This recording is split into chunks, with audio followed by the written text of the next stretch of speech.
Hi friends, ಎಲ್ಲರಿಗೂ ನಮಸ್ಕಾರ. ನಿಸರ್ಗ ಕರಿಯರ್ ಅಕಾಡೆಮಿಯ ತಮ್ಮೆಲ್ಲರಿಗೂ ಸ್ವಾಗತ. ಇವತ್ತಿನ ಕ್ಲಾಸಲ್ಲಿ ಕಂಪ್ಯೂಟರ್ ಕ್ವಶನ್ಗಳನ್ನ ಚರ್ಚೆ ಮಾಡ್ತಾ ಹೋಗೋಣ. ಕಮ್ಯುನಿಕೇಷನ್ ಪೇಪರ್ಗೆ ಸಂಬಂಧಪಟ್ಟಂತೆ ನೋಡಿ, ಮೊದಲನೇ ಕ್ವಶನ್, ಗಾತ್ರಕ್ಕೆ ಅನುಗುಣವಾಗಿ ದತ್ತದ ಕ್ರಮ ಅಂತೇಳಿ, ಅಂದ್ರೆ ದತ್ತಾಂಶದ ಕ್ರಮ ಅಂತೇಳಿ. ಆಪ್ಷನ್ 1 ಅಕ್ಷರ, ರೆಕಾರ್ಡ್, ಫೀಲ್ಡ್, ಕಡತ, ಡೇಟಾಬೇಸ್ ಅಂತ ಹೇಳ್ಕೊಟ್ಟಣ. ಆಪ್ಷನ್ 2 ಅಕ್ಷರ, ಫೀಲ್ಡ್, ರೆಕಾರ್ಡ್, ಕಡತ, ಡೇಟಾಬೇಸ್ ಅಂತ ಹೇಳ್ಕೊಟ್ಟಣ. 3 ಫೀಲ್ಡ್, ರೆಕಾರ್ಡ್, ಅಕ್ಷರ, ಡೇಟಾಬೇಸ್, ಕಡತ. 4 ಫೀಲ್ಡ್, ಅಕ್ಷರ, ಕಡತ, ಡೇಟಾಬೇಸ್, ರೆಕಾರ್ಡ್ ಅಂತೇಳಿ.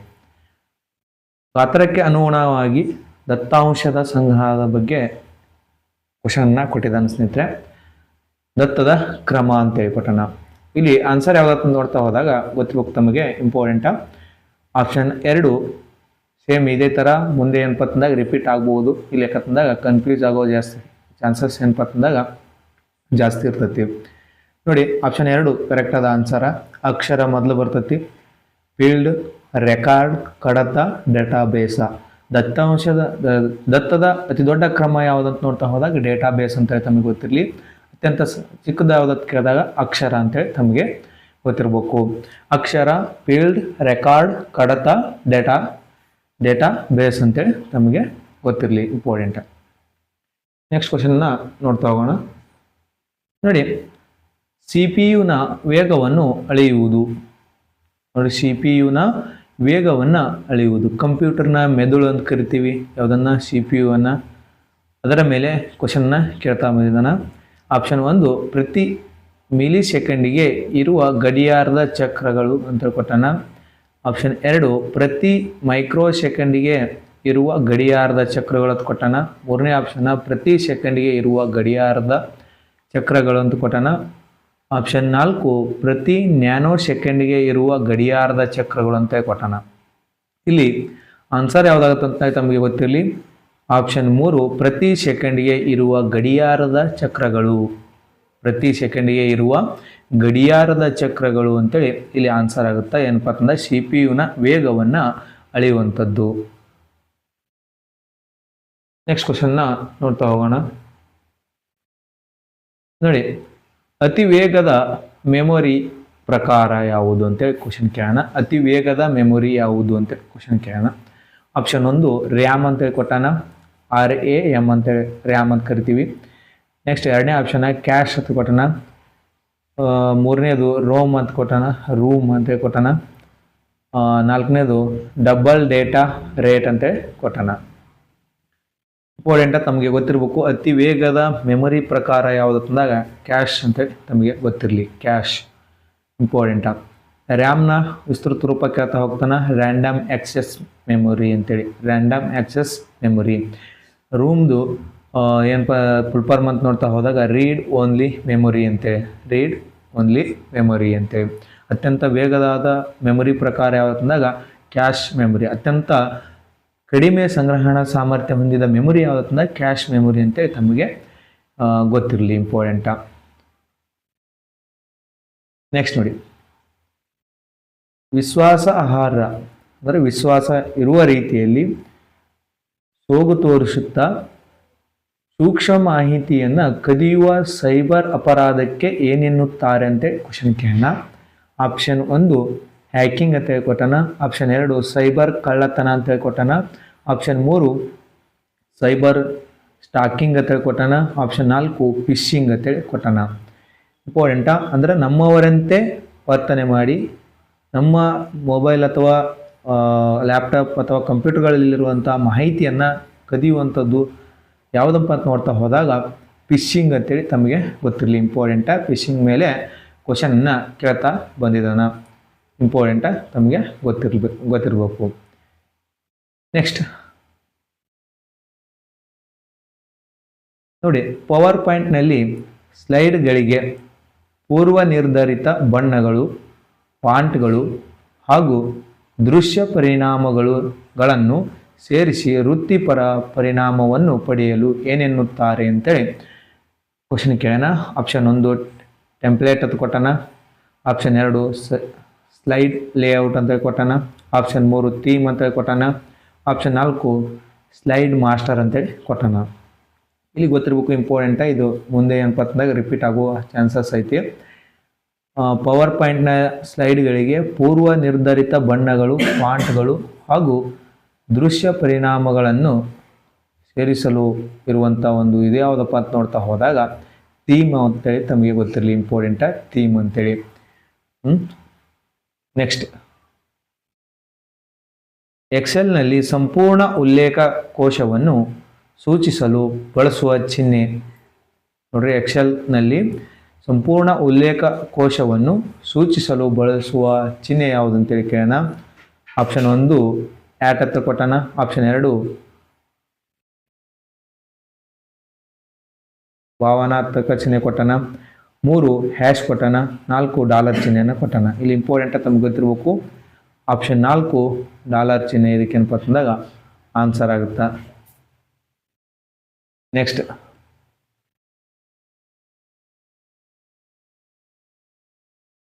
ಹದಿಮೂರನ್ನು ದ್ವಿಮಾನ ಪದ್ಧತಿಗೆ ಪರಿವರ್ತಿಸಿ ಅಂತೇಳಿ. ನೋಡಿ, 13 ದ್ವಿಮಾನ ಪದ್ಧತಿಗೆ ಪರಿವರ್ತಿಸಿ ಅಂತೇಳಿ ಕ್ವಶನ್ ಕೊಟ್ಟಾನ. ಆಪ್ಷನ್ 1 1011 ಅಂತೇಳಿ ಕೊಟ್ಟಾನ. ಆಪ್ಷನ್ 2 1101 ಅಂತೇಳಿ ಕೊಟ್ಟಾನ. ಆಪ್ಷನ್ 3 111 4 1ಗಳನ್ನು ಕೊಟ್ಟಾನ, 2 ಕೊಟ್ಟಾನ ಆಪ್ಷನಲ್ಲಿ. ನೆಕ್ಸ್ಟ್ 4 1001 ಅಂತೇಳಿ ಕೊಟ್ಟಾನ, 2 ಅಂತೇಳಿ ಕೊಟ್ಟಾನ. ಇವು ಏನಪ್ಪ ಅಂತಂದ್ರೆ ಬೈನರಿ ಡಿಜಿಟ್ ಅಂತೇಳಿ ಕರಿತೀವಿ, ಬೈನರಿ ಡಿಜಿಟಿವ್. ಇವುಗಳಲ್ಲಿ ದ್ವಿಮಾನ ಪದ್ಧತಿ 13 ದ್ವಿಮಾನ ಪದ್ಧತಿಯಲ್ಲಿ ಬರೆಯಿರಿ ಅಂತ ಕ್ವಶನ್ ಕೇಳೋಣ. ಆಪ್ಷನ್ 2 ಇದಕ್ಕೆ ಆನ್ಸರ್ ಆಗುತ್ತಾ, 1101 2 ಅಂತೇಳಿ. ಇಂಪಾರ್ಟೆಂಟ ತಮಗೆ ಗೊತ್ತಿರಬೇಕು. ದ್ವಿಮಾನ ಪದ್ಧತಿಗಳ ಮೇಲೆ ಕ್ವಶನನ್ನು ಕೇಳ್ತಾ ಬಂದಿದ್ದಾನೆ ಎಕ್ಸಾಮಲ್ಲಿ. ಇವುಗಳನ್ನು ನಾವು ಥಿಯರಿ ರೂಪದಲ್ಲಿ ನೆಕ್ಸ್ಟ್ ಬರುವ ಕ್ಲಾಸ್ಗಳಲ್ಲಿ ಏನಪ್ಪ ಅಂತಂದಾಗ ಚರ್ಚೆ ಮಾಡ್ತಾ ಹೋಗೋಣ. ನೆಕ್ಸ್ಟ್ ನೋಡಿ, ಸೆಕೆಂಡರಿ ಸ್ಟೋರೇಜ್ನ ಗುಣಲಕ್ಷಣಗಳು ಅಂತೇಳಿ ಕೊಟ್ಟಣ ಕ್ವಶನ್ನ. ಸೆಕೆಂಡರಿ ಸ್ಟೋರೇಜ್ನ ಗುಣಲಕ್ಷಣಗಳು. 1 ಹೆಚ್ಚು ಸಂಗ್ರಹಣಾ ಸಾಮರ್ಥ್ಯ, ಹೆಚ್ಚು ವೇಗ, ಹೆಚ್ಚು ಬೆಲೆ. ಇಲ್ಲಿ ಸೆಕೆಂಡರಿ ಸ್ಟೋರೇಜ್ಗಳಲ್ಲಿ ಹೆಚ್ಚು ಸಂಗ್ರಹಣಾ ಸಾಮರ್ಥ್ಯ ಇರುತ್ತೆ, ಆದರೆ ಹೆಚ್ಚು ವೇಗ ಇರುವುದಿಲ್ಲ. ನೆಕ್ಸ್ಟ್ ಆಪ್ಷನ್ ನೋಡ್ತಾ ಹೋಗೋಣ. ಹೆಚ್ಚು ಸಂಗ್ರಹಣಾ ಸಾಮರ್ಥ್ಯ, ಕಡಿಮೆ ವೇಗ, ಕಡಿಮೆ ಬೆಲೆ. ನೆಕ್ಸ್ಟ್ ಆಪ್ಷನ್ ನೋಡ್ತಾ ಹೋಗೋಣ. ಕಡಿಮೆ ಸಂಗ್ರಹಣಾ ಸಾಮರ್ಥ್ಯ, ಕಡಿಮೆ ವೇಗ, ಹೆಚ್ಚು ಬೆಲೆ ಅಂತೇಳಿ. 4 ಕಡಿಮೆ ಸಂಗ್ರಹಣಾ ಸಾಮರ್ಥ್ಯ, ಹೆಚ್ಚು ವೇಗ, ಕಡಿಮೆ ಬೆಲೆ ಅಂತೇಳಿ ಕೊಟ್ಟಾನ. ಇಲ್ಲಿ ಆನ್ಸರ್ ಏನಾಗುತ್ತೆ ಅಂತ ನೋಡ್ತಾ ಹೋದಾಗ ಹೆಚ್ಚು ಸಂಗ್ರಹಣಾ ಸಾಮರ್ಥ್ಯವನ್ನು ಹೊಂದಿರ್ತವೆ ಸೆಕೆಂಡರಿ ಮೆಮೊರಿಗಳಂತೇಳಿ. ಯಾವಪ್ಪ ಅಂತಂದ್ರೆ CD, SSD ಇವೆಲ್ಲ ಬರ್ತಾವಲ್ಲ, ಇವೇನಪ್ಪ ಅಂತಂದ್ರೆ ಹೆಚ್ಚು ಸಂಗ್ರಹಣಾ ಸಾಮರ್ಥ್ಯವನ್ನು ಹೊಂದಿರ್ತವ, ಕಡಿಮೆ ವೇಗವನ್ನು ಹೊಂದಿರ್ತವ, ಕಡಿಮೆ ಬೆಲೆಯಲ್ಲಿ ಇವು ದೊರೀತಾವ ಅಂತೇಳಿ ತಮಗೆ ಗೊತ್ತಿರಲಿ. ಆಪ್ಷನ್ 2 ಇದಕ್ಕೆ ಆನ್ಸರ, ಸೆಕೆಂಡರಿ ಸ್ಟೋರೇಜ್ಗೆ. ನೆಕ್ಸ್ಟ್ ನೋಡ್ತಾ ಹೋಗೋಣ. URL ಹೆಸರಿನ URL ಹೆಸರಿನ ಭಾಗಗಳ ಸರಿಯಾದ ಕ್ರಮ. ಅಂದ್ರೆ URL ಅಂತೇಳಿ ಒಂದು ಏನಪ್ಪ ಅಂತಂದಾಗ ರಚಿಸ್ತಾರ, ಅದರದ ಕ್ರಮಾನುಗತ ಜೋಡಿಸಿ ಅಂತೇಳಿ ಕ್ವಶನ್ ಕೇಳೋಣ. ಆಪ್ಷನ್ 1 ಪ್ರೋಟೋಕಾಲ್, ಡೊಮೈನ್ ಹೆಸರು, ಪಾತ್ ಕಡತದ ಹೆಸರು ಅಂತೇಳಿ ಕೊಟ್ಟಾನ. ಆಪ್ಷನ್ 2 ಪ್ರೋಟೋಕಾಲ್, ಪಾತ್ ಕಡತದ ಹೆಸರು, ಡೊಮೈನ್ ಹೆಸರು ಅಂತೇಳಿ. ಆಪ್ಷನ್ 3 ಕಡತದ ಹೆಸರು, ಡೊಮೈನ್ ಹೆಸರು, ಪ್ರೋಟೋಕಾಲ್, ಪಾತ್ ಅಂತೇಳಿ. 4 ಡೊಮೈನ್ ಹೆಸರು, ಪ್ರೋಟೋಕಾಲ್, ಪಾತ್ ಕಡತದ ಹೆಸರು. ಇಲ್ಲಿ ಆನ್ಸರ್ ಏನಾಗುತ್ತೆ ಅಂತಂದಾಗ ಇಂಪಾರ್ಟೆಂಟಾಗಿ ತಮಗೆ ಗೊತ್ತಿರಲಿ. URLನ ರಚನೆ ತಮಗೆ ಗೊತ್ತಿರಬೇಕು, ಕ್ರಮವಾಗಿ ಜೋಡಿಸಿ ಅಂತೇಳಿ ಕ್ವಶನ್ನ ಕೇಳ್ತಾ ಬರ್ತಾನೆ. ಇದು ಇಲ್ಲಿಗೆ ನೋಡ್ತಾ ಹೋದರೆ ಬಹಳ ಬಾರಿ ರಿಪೀಟ್ ಆಗಿದೆ ಈ ಕ್ವಶನ್. ಇದಕ್ಕೆ ಆನ್ಸರ್ ಯಾವುದಂತ ನೋಡ್ತಾ ಹೋದಾಗ ಆಪ್ಷನ್ 1 ಪ್ರೋಟೋಕಾಲ್, ಡೊಮೈನ್ ಹೆಸರು, ಪಾತ್ ಕಡತದ ಹೆಸರು. ಕ್ರಮವಾಗಿ ಮೊದಲು ಬರ್ತದೆ ಏನಪ್ಪ ಅಂತಂದ್ರೆ ಪ್ರೋಟೋಕಾಲ್ ಅಂತ ಬರ್ತೈತಿ HTTF ಅಂತೇಳಿ. HTTF ಅನ್ನೋದೊಂದು ಪ್ರೋಟೋಕಾಲ್. ಅದಾದ ನಂತರ ಬರೋದು ಡೊಮೈನ್ ಹೆಸರು. ಹೆಂಗಂದ್ರೆ ಅಮೆಜಾನ್ ಅಂತ ಹೇಳಿ ಕರಿತೀವಿ. ನೆಕ್ಸ್ಟ್ ಬರ್ತದೆ WW ಅಮೆಜಾನ್, ಇದೇನಪ್ಪ ಅಂತಂದ್ರೆ ಡೊಮೈನ್ ಹೆಸರು. ನೆಕ್ಸ್ಟ್ ಪಾತ್ ಅಂತ ಬರ್ತೈತಿ. ಅದಾದ ಮೇಲೆ ಕಡತದ ಹೆಸರು ಅಂತೇಳಿ ಬರ್ತೈತಿ. ಇವು ಕ್ರಮಾನುಗತವಾಗಿ ಬರೆದುಕೊಳ್ಳಿ, ಇಂಪಾರ್ಟೆಂಟ. ನೆಕ್ಸ್ಟ್ ಏನಪ್ಪ ಅಂತಂದಾಗ ರಿಪೀಟ್ ಆಗುವ ಚಾನ್ಸಸ್ ಐತೆ. ನೆಕ್ಸ್ಟ್ ಕ್ಲಾಸ್ಗಳಲ್ಲಿ ಏನು ಚರ್ಚೆ ಮಾಡ್ತಾ ಹೋಗೋಣ ಅಂತಂದರೆ PDOದ ಕ್ವಶನ್ ಪೇಪರನ್ನು ಬಿಡಿಸ್ತಾ ಹೋಗೋಣ. ನೆಕ್ಸ್ಟ್ ವಿಲೇಜ್ ಅಕೌಂಟ್ ಕ್ವಶನ್ ಪೇಪರನ್ನು ಬಿಡಿಸ್ತಾ ಹೋಗೋಣ. ಕಂಪ್ಯೂಟರ್ ಸಂಬಂಧಪಟ್ಟಂತೆ ಕನ್ನಡ ಕ್ವಶನ್ ಪೇಪರ್ಗಳನ್ನು ಬಿಡಿಸ್ತಾ ಹೋಗೋಣ. ಯಾಕಂತಂದಾಗ ಒಂದು ಐಡಿಯಾ ಸಿಗುತ್ತೆ ಯಾವ ರೀತಿ ಕ್ವಶನ್ಗಳನ್ನು ಕೇಳ್ತಾ ಹೋಗ್ತಾನೆ. ನಮ್ಮ ಆರ್ಟ್ಸ್ ವಿದ್ಯಾರ್ಥಿಗಳಿಗೆ ಏನಪ್ಪ ಅಂತಂದಾಗ ಕಂಪ್ಯೂಟರ್ಗಳ ಮೇಲೆ ಅದಷ್ಟು ಏನಪ್ಪ ಅಂತಂದಾಗ ಜ್ಞಾನ ಇರಲ್ಲ. ಹಾಗಾಗಿ ಅದನ್ನು ಓದಿ ಅರ್ಥೈಸಿಕೊಳ್ಳಷ್ಟು ಕೆಪಾಸಿಟಿ ಕಡಿಮೆ. ಹಾಗಾಗಿ ಏನಪ್ಪ ಅಂತಂದಾಗ ಇಂಥ ಕ್ವಶನ್ ಪೇಪರನ್ನು ಬಿಡಿಸುವುದರಿಂದ ಏನಾಗುತ್ತೆ ಅಂದಾಗ ಯಾವ ರೀತಿಯಾದ ಕ್ವಶನ್ನ ಎಕ್ಸಾಮಲ್ಲಿ ಕೇಳ್ಬೋದು ಅಂಥೇಳಿ ಒಂದು ಐಡಿಯಾ ಸಿಗುತ್ತೆ. ಅವಾಗ ನಮ್ಗೆ ಏನಪ್ಪ ಅಂತಂದಾಗ ಓದಲು ಏನಪ್ಪ ಅಂತಂದಾಗ ಗ್ರಿಪ್ ಸಿಗುತ್ತದೆ. ಹಾಗಾಗಿ ಕ್ವಶನ್ ಪೇಪರನ್ನು ಆದಷ್ಟು ಜಾಸ್ತಿ ಬಿಡಿಸ್ತಾ ಹೋಗೋಣ ಕ್ಲಾಸ್ಗಳಲ್ಲಿ. ನೆಕ್ಸ್ಟ್ ನೋಡಿ, MS Excel ಸೆಲ್ ಕಂಟೆಂಟ್ ಸಾಮಾನ್ಯವಾಗಿ ಯಾವ ರೀತಿ ಹೊಂದಿಕೊಂಡಿರುತ್ತದೆ? ಸೆಲ್ ಅಂತ ಬರ್ತೈತಿ, ಕಾಲಮ ಮತ್ತು ರೋಗಳು ಅಂದರೆ ಒಂದು ರೀತಿ ಬಾಕ್ಸ್ ರೀತಿ ರಚನೆ ಆಗಿರ್ತದೆ. ಅದನ್ನು ಇದನ್ನು ಏನಂತ ಕರಿತೀವಿ ಅಂತಂದ್ರೆ ಶೆಲ್ ಅಂತ ಕರಿತೀವಿ. ಇದು ಬೇಸಿಕ್ ಯೂನಿಟ್. MS Excelನ ಬೇಸಿಕ್ ಯೂನಿಟ್ ಯಾವುದಂತೇಳಿ ಕ್ವಶನ್ ಕೇಳ್ತಾ ಬರ್ತಾನೆ. ಇಂಪಾರ್ಟೆಂಟಾಗಿ ತಮಗೆ ಗೊತ್ತಿರಲಿ, ಶೆಲ್ ಅಂತೇಳಿ. ಈ ಶೆಲ್ ಮೇಲೆ ಕ್ವಶನನ್ನು ಕೇಳ್ತಾ ಬಂದಿದ್ದಾನೆ. ಏನು MS Excel ಸೆಲ್ ಕಂಟೆಂಟ್ ಸಾಮಾನ್ಯವಾಗಿ ಯಾವ ರೀತಿ ಹೊಂದಿಕೊಂಡಿರುತ್ತದೆ ಅಂತ ಕ್ವಶನ್ ಕೇಳೋಣ. ಆಪ್ಷನ್ 1 ಬಲಕ್ಕೆ ಹೊಂದಿರುತ್ತದೆ. ಆಪ್ಷನ್ 2 ಎಡಕ್ಕೆ ಹೊಂದಿರುತ್ತದೆ. ಆಪ್ಷನ್ 3 ಟೆಕ್ಸ್ಟ್ ಎಡಕ್ಕೆ, ನೋಡಿರಿ ಟೆಕ್ಸ್ಟ್ ಏನಪ್ಪ ಅಂತಂದಾಗ ಎಡಕ್ಕೆ ಹೊಂದಿಕೊಂಡಿರ್ತತಿ, ಹಾಗೂ ಸಂಖ್ಯೆಗಳು ಬಲಕ್ಕೆ ಹೊಂದಿಕೊಂಡಿರುತ್ತವೆ ಅಂತೇಳಿ ತಮಗೆ ಗೊತ್ತಿರಲಿ. ಇಂಪಾರ್ಟೆಂಟ್ ಆನ್ಸರ್ ಯಾವುದಾಗುತ್ತೆ ಅಂದಾಗ ಆಪ್ಷನ್ 3 ಟೆಕ್ಸ್ಟ್ ಏನಪ್ಪ ಅಂತಂದಾಗ ಎಡಕ್ಕೆ ಹಾಗೂ ಸಂಖ್ಯೆಗಳು ಬಲಕ್ಕೆ ಹೊಂದಿಕೊಂಡಿರುತ್ತವೆ ಅಂತ ತಮಗೆ ಗೊತ್ತಿರಬೇಕಾದಂಥ ಇಂಪಾರ್ಟೆಂಟ್ ವಿಷಯ. ಎಲ್ಲಿ ಶೆಲ್ನಲ್ಲಿ. ಶೆಲ್ ಎಲ್ಲಿ ಕಂಡು ಬರ್ತಾವೆ? ಡೈರೆಕ್ಟ್ ಕ್ವಶನ್ ಕೇಳ್ಬೋದು. MS Excelನಲ್ಲಿ ಕಂಡು ಬರ್ತದೆ. ಯಾವುದರಿಂದ ಇದು ಕ್ರಿಯೇಟ್ ಆಗಿರ್ತದೆ ಅಂದರೆ ಕಾಲಮ್ ಮತ್ತು ರೋನಿಂದ ಕ್ರಿಯೇಟ್ ಆಗಿರುತ್ತೆ. ಯಾವುದು? ಶೆಲ್. ಎಲ್ಲಿ? MS Excelನಲ್ಲಿ. ಇಂಪಾರ್ಟೆಂಟ ನಮಗೆ ಗೊತ್ತಿರಬೇಕು. MS Excel ಪರಿಚಯವಾಗಿದ್ದು ಯಾವಾಗ ಅಂದಾಗ 1985ರಲ್ಲಿ ಅಂತೇಳಿ ತಮಗೆ ಗೊತ್ತಿರ. 1985ರಲ್ಲಿ. ಇದು ವಿಂಡೋಸ್ಗೆ ಪರಿಚಯ ಆಗಿದ್ದು ಯಾವಾಗ ಅಂದಾಗ 1987ರಲ್ಲಿ. 1987ರಲ್ಲಿ MS Excel ಏನಪ್ಪ ಅಂದಾಗ MS ವಿಂಡೋಸ್ಗೆ ಪರಿಚಯವಾಗುತ್ತಾ. ಇದು ಮೊದಲು ಪರಿಚಯ ಆಗಿದ್ದು 1985ರಲ್ಲಿ ಮ್ಯಾಕ್ OSಗೆ ಆಪ್ರೇಟಿಂಗ್ ಸಿಸ್ಟಮ್ ಅಂತ ಬರ್ತದೆ. ಮ್ಯಾಕ್ ಆಪ್ರೇಟಿಂಗ್ ಸಿಸ್ಟಮ್ ಅಂತೇಳಿ ಇದಕ್ಕೆ ಪರಿಚಯ ಆಗುತ್ತೆ 1985ರಲ್ಲಿ. 87ರಲ್ಲಿ ಏನಪ್ಪ ಅಂತಂದಾಗ ಗೊತ್ತಿರಬೇಕು, ಇಂಪಾರ್ಟೆಂಟ MS ವಿಂಡೋಗೆ ಪರಿಚಯವಾಗಿದ್ದು 1987ರಲ್ಲಿ ಅಂತ ತಮಗೆ ಗೊತ್ತಿರಲಿ. ಅದೇ ರೀತಿ MS ವರ್ಡ್ ಪರಿಚಯವಾಗಿದ್ದು 1983ರಲ್ಲಿ. ಅದು MS ವಿಂಡೋಗೆ ಪರಿಚಯವಾಗಿದ್ದು ಯಾವಾಗ ಅಂತ ನೋಡ್ತಾ ಹೋದಾಗ ಇಂಪಾರ್ಟೆಂಟ ತಮಗೆ ಗೊತ್ತಿರಲಿ 1989ರಲ್ಲಿ. 1989ರಲ್ಲಿ ಏನಪ್ಪ ಅಂತಂದಾಗ MS ವರ್ಡ್ MS ವಿಂಡೋಗೆ ಪರಿಚಯವಾಗುತ್ತಾ. ನೆಕ್ಸ್ಟ್, ಕೆಳಗಿನವುಗಳಲ್ಲಿ ಯಾವುದು ವೆಬ್ ಬ್ರೌಸರ್ ಅಲ್ಲ ಅಂತೇಳಿ ಇಂಪಾರ್ಟೆಂಟ. ಇವುಗಳ ಮೇಲೂ ಸಹ ಏನಪ್ಪ ಸಾಕಷ್ಟು ಬಾರಿ ಕ್ವಶನ್ಗಳನ್ನು ಕೇಳ್ತಾ ಬಂದಿದ್ದಾನೆ. ಯಾವುದು? ವೆಬ್ ಬ್ರೌಸರ್ ಮತ್ತು ಸರ್ಚ್ ಇಂಜಿನ್ಗಳ ಮೇಲೆ ಕ್ವಶನ್ಗಳನ್ನು ಎಕ್ಸಾಮಲ್ಲಿ ಕೇಳ್ತಾ ಬಂದಿದ್ದಾನೆ ಅಂತೇಳಿ ತಮಗೆ ಗೊತ್ತಿರಲಿ. ಆಪ್ಷನ್ 1 ಯಾಹೋ ಅಂತೇಳಿ ಕೊಟ್ಟಾನ. ಆಪ್ಷನ್ 2 ಗೂಗಲ್ ಕ್ರೋಮ್ ಅಂತೇಳಿ ಕೊಟ್ಟಾನ. ಆಪ್ಷನ್ 3 ಲಿನಕ್ಸ್ ಅಂತ ಕೊಟ್ಟಾನ. Option 4 opera.